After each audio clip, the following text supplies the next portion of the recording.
Tortang talong. Magluluto tayo ngayon ng tortang talong. Ayan, totoo na yan. Tortang talong talaga ang lulutuin ko ngayon for lunch.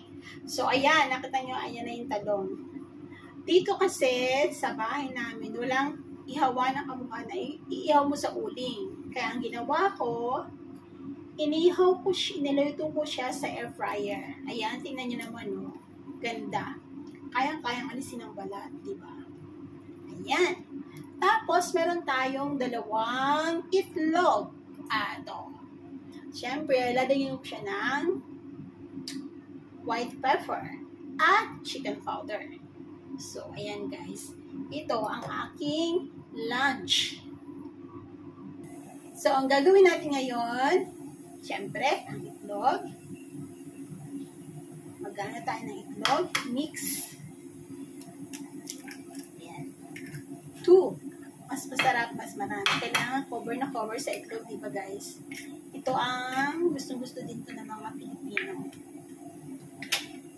Like me. Ako madalang ako makakain ito. Siguro, kahit nasa Pinas ako, hindi ako nakakakain ito. Ewan ko kung bakit. Hindi sila nagluluto. Iba ang naiisip nila lutuin pag nasa Pinas ako. Yung mga simpleng ganito lang, hindi nila naiisip na ipagluto ako. Ayan. Lagyan din natin ng white pepper. And scramble. Mix, mix, mix.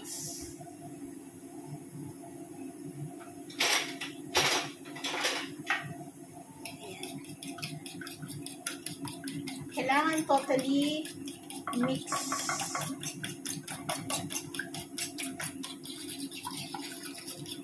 Tapos, pag na-fry na natin siya, naano natin yung ating tortang talong, masarap siyang i-dip sa ketchup, right guys? And then, ayan, okay na siya. Ngayon, yung talong natin, iganyan na natin dito, ayan, dito sa ating chopping board. Don't worry guys, itong chopping board ko, malinis yan. At saka itong chopping board na to, puro sa cookwood lang ginagamit. Ayan, ngayon, i-dip na natin siya sa egg. So, yes. So, ngayon, pwede na natin siyang i-fry. Ang sarap ng lunch, diba? Ayan, mainit na ang ating kawali. Magluluto na tayo ngayon. I-fry na natin itong ating tortang talong.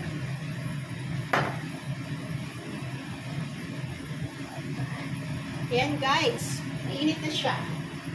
Lalagay na natin ang ating talong. Wow! So yum! Ayan. Diba? Ay! Sarap talaga pag wala yung boss ko. Naluluto ko ang Philippine food. Hindi puro Chinese food, guys. Miss ko talaga. Kahit nung muli ako ng July, hindi talaga ako nakapagluto. Ngayon pa lang. Balik na din natin. Wow! So yummy! So yummy guys!